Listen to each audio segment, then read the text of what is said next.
বন্ধুগণ নমস্কার। প্রথমে আপনাদের অনুরোধ করবো আপনারা আমার চ্যানেলটি সাবস্ক্রাইব করবেন, ভিডিওটি লাইক এবং শেয়ার করবেন এবং আপনাদের মতামত জানাবেন। আমি গতকাল কোনো লং ভিডিও করতে পারিনি, কারণ আমার শরীরটা কদিনই বেশ অসুস্থ। যাই হোক, আজকে একটু সুস্থ বোধ করছি, সেই জন্য আজ একটা লং ভিডিও আমি করছি এবং সেটা একটা আন্তর্জাতিক যে ব্যবসা বাণিজ্য তার উপরেই আর কি। সেটা হচ্ছে, দেখুন, এখন পৃথিবীতে একটা ভয়ানক অনিশ্চয়তা চলছে। অনিশ্চয়তা চলছে এই কারণে, প্রথমত হচ্ছে প্রেসিডেন্ট ডোনাল্ড ট্রাম্প আমেরিকায় ক্ষমতা আসার পরে তিনি যেভাবে সব দেশের সঙ্গে ট্যারিফ খেলা আরম্ভ করেছেন, তাতে সব দেশই খুব ক্ষুব্ধ। কিন্তু কিছু করার নেই, কারণ ডলার হচ্ছে আপনার রিজার্ভ কারেন্সি। ফলে সব দেশকে সেটা কম বেশি তার যে ফিউজিক্যাল সব সিদ্ধান্ত সেটা মেনে চলতেই হচ্ছে। যেমন তিনি কখনো ভারতের উপর ট্যারিফ বেশি করে চাপিয়েছেন, কখনো কমাচ্ছেন, কানাডার সঙ্গেও তাই করেছেন, মেক্সিকোর সঙ্গে, সব দেশের সঙ্গেই তিনি একরকমই শুল্ক খেলা একটা শুরু করেছেন। তো সেইটা একটা বৈশ্বিক অনিশ্চয়তা, অর্থাৎ সারা পৃথিবীব্যাপী একটা অনিশ্চয়তা, ব্যবসা সংক্রান্ত একটা অনিশ্চয়তার বাতাবরণ তৈরি করেছে।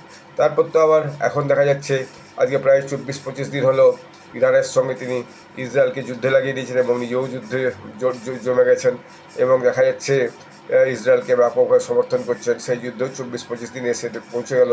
ফলে সেই জন্য একটা বিরাট ক্রাইসিস সারা পৃথিবীর বুকে তৈরি হয়েছে। যে বিশেষত যেভাবে ইরান রিটালিট করেছে, অর্থাৎ বিরোধিতা করেছে, সেটা ডোনাল্ড ট্রাম্প বা আমেরিকা বা ইউরোপিয়ান ইউনিয়নের কোনো দেশই কখনো ভাবতে পারেনি। এবং যেভাবে তারা স্ট্রেট অফ হরমুজকে বন্ধ করেছে এখনও পর্যন্ত, যে এদিকে কোনো জাহাজ যেতে দেবো না, তাতে সারা বিশ্বে আরও ক্রাইসিস তৈরি হয়েছে। তেল, গ্যাস, এই সমস্ত, যেটা ওই রাস্তা দিয়েই প্রায় 20-30% যাতায়াত করতো, সেটা বন্ধ হয়ে গেছে। এখন এরপর দেখা গেল যে আজকে যে সবচেয়ে একটা বড়ো খবর এলো, সেটা হচ্ছে ইউরোপিয়ান ইউনিয়ন এবং অস্ট্রেলিয়া, এই দুটো দেশ আজকে একটা ব্যাপক বাণিজ্য চুক্তিতে সম্মত হয়েছে এবং এটা 8 বছর ধরে আলোচনার পরে এটা ফাইনাল হয়েছে এবং মোটামুটি এটা আগামী দিনে স্বাক্ষর হতে চলেছে। এটা হচ্ছে প্রায় 10 বিলিয়ন অস্ট্রেলিয়ান ডলার, অর্থাৎ যদি মার্কিন ডলারের সঙ্গে তুলনা করি তাহলে পরে এটা প্রায় 7 বিলিয়ন মার্কিন ডলার। মানে মার্কিন ডলার একটু অস্ট্রেলিয়ান ডলার থেকে একটু বেশি থাকে সবসময়, মানে যদি কনভার্ট করি আমরা আর কি, তাহলে একটু বেশি থাকে। তো যাই হোক, 10 বিলিয়ন মার্কিন ডলার অস্ট্রেলিয়ান ডলার এবং 7 বিলিয়ন মার্কিন ডলার বলা যায়, বা পাউন্ডে বললে 5.2 পাউন্ড ইউকে পাউন্ড, ইংল্যান্ডের পাউন্ড, এই চুক্তিটা স্বাক্ষরিত হয়েছে। এর জন্য দুই দেশের অস্ট্রেলিয়া প্রধানমন্ত্রী, ইউরোপিয়ান ইউনিয়নের কমিশনার, তারা সেখানে হাজির ছিলেন ক্যানবেরাতে। ক্যানবেরা হচ্ছে অস্ট্রেলিয়ার রাজধানী এবং উভয় পক্ষেই বলেছেন যে এটা খুবই আমাদের দুই দেশের জন্য, দুই মানে গ্রুপের জন্যই লাভজনক। অস্ট্রেলিয়া তো একটা ইন্ডিপেন্ডেন্ট দেশ, আর ইউরোপিয়ান ইউনিয়ন তো অনেকগুলো দেশের, 30-32টা দেশের একটা গোষ্ঠী। তো দুই দুই পক্ষের জন্যই খুবই হচ্ছে যে এটা উপকৃত হবে এবং দুই পক্ষের জন্যই এটা খুবই লাভজনক হয়ে উঠবে। এরপর দেখা যাচ্ছে কী কী বিষয়ের উপর শুল্ক তুলে নেওয়া হয়েছে সেগুলো। তার মধ্যে আছে যেমন গুরুত্বপূর্ণ খনিজ পদার্থ আছে, প্রতিরক্ষা সরঞ্জাম আছে এবং আরও অনেক যে উৎপাদন আছে, সেই দেশজ উৎপাদন সেগুলোও আছে, খনিজ উৎপাদন সেগুলোও আছে। তো ইউরোপিয়ান কমিশনের যিনি প্রেসিডেন্ট, তিনি হচ্ছেন উর্সুলা ভন ডের লাইন। আমি আগেও আপনাদেরকে ওনার নিয়ে দু একটা ভিডিও করে জানিয়েছি। মোটামুটি ভদ্রমহিলা, খুবই অ্যাক্টিভ মহিলা, ইউরোপিয়ান ইউনিয়ন খুব ভালোভাবে চালাচ্ছেন বলা যায়।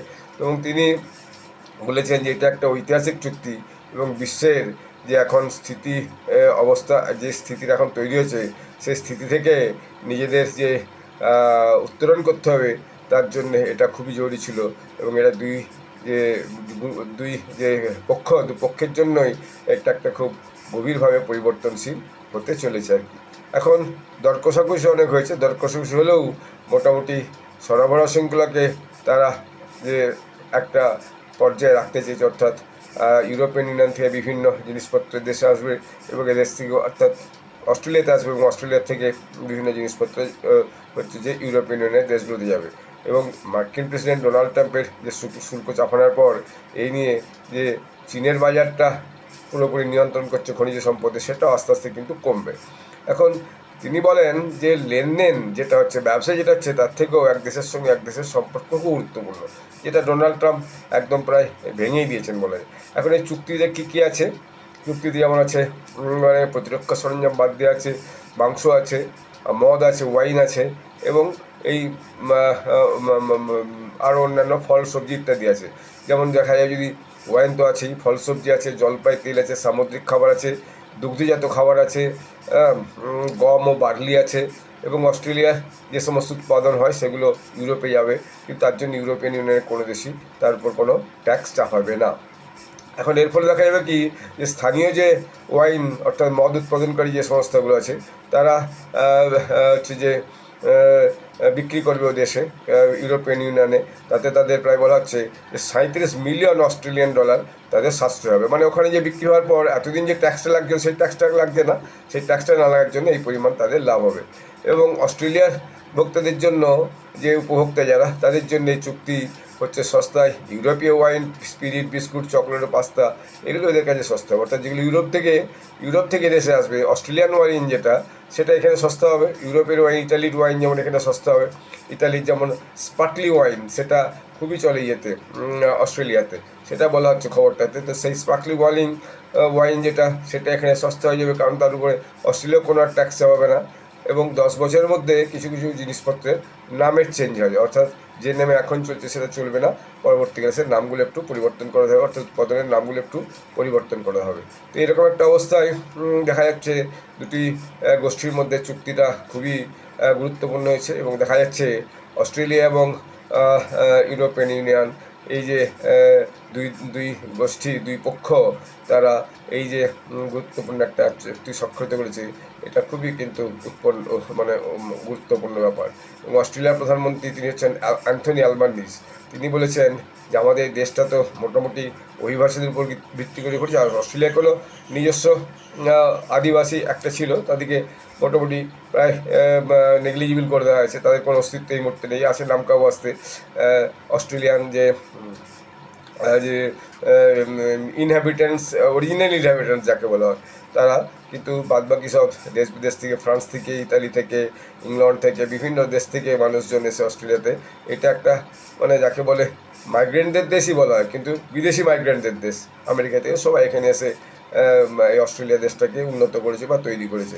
তো তিনি এটা বলেছেন, ফলে এখানে দুই দেশের মধ্যে সম্পর্কটা আরও একটু বাড়বে, যেহেতু ওখানকার অনেক মানুষ এখানে থাকে, এখানকার অনেক মানুষ ওখানে থাকে, ফলে তাদের জন্য দুই দেশের মধ্যে আরও সম্পর্কটা এবং বাড়বে, এবং আগামী দিনে এটা খুব ভালো হবে। নতুন নিরাপত্তা, প্রতিরক্ষা অংশীদারিত্ব, প্রতিরক্ষা শিল্প, সন্ত্রাসবাদ দমন, মহাকাশ এবং সামুদ্রিক নিরাপত্তার উপরেও দুই দেশের মধ্যে আগামী দিনে ব্যাপক সহযোগিতা হবে বলে দুপক্ষই কিন্তু খুবই আশাবাদী।